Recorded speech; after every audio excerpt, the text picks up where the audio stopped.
Tri-City Sports Now, I'm Marky Billson with Lorenda Phillips, who I mentioned she is an author. She works for a company called Retired from Sports, and again is the author of a book. You can look for this on Amazon or Barnes & Noble or in your local bookstore. Star Power in Retirement, How to Turn a Few Years of Playing Pro Sports into a Lifetime of Wealth, Influence, and Fame. Now, you'd mentioned a lot of things before, and one of the things that I want to ask you about is when a pro athlete's career ends. Look, I can kind of emulate with this. I'm going to tell you a story that maybe isn't so flattering in my own career, but it happened.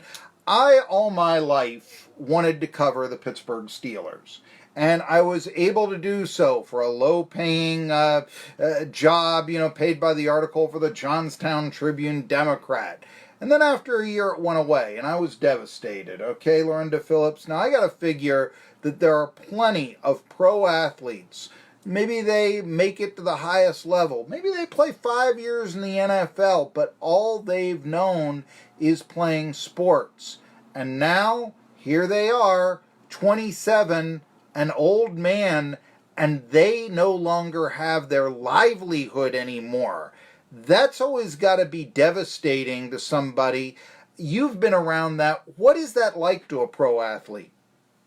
Yeah, you're exactly right. It's, thank you for your own example of that, because I think many of us have felt a similar pain, right? Mm-hmm. And these guys, it's amazing because let's look at a football player.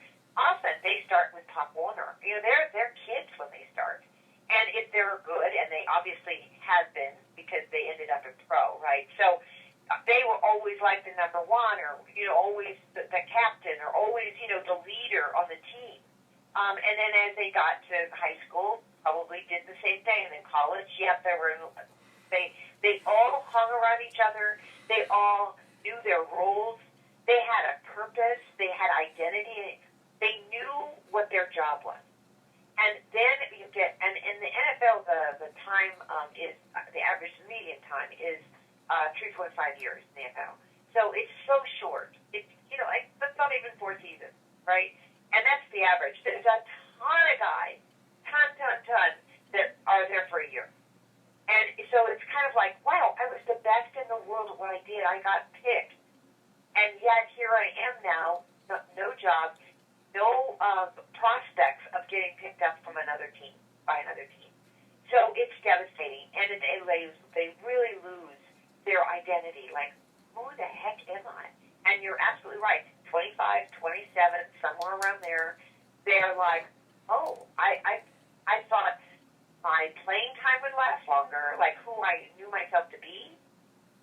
And then also that the money runs out. Because truthfully, let's talk about that for a second. They never made that much money to begin with. Now, you and me making $700,000, $500,000 a year, that would be good money.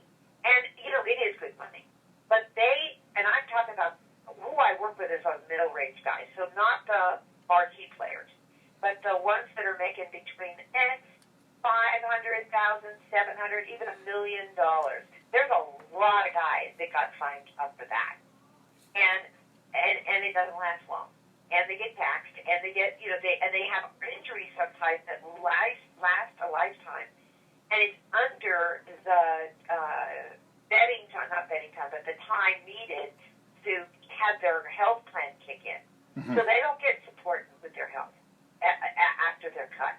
So there's a lot around this that people don't know, because what we see is from kind of, I think, a PR machine in some ways by the leagues of, let's focus on these guys being stupid but with their money, and then that's the reason why we can shut it, we can kind of sweep it under the carpet.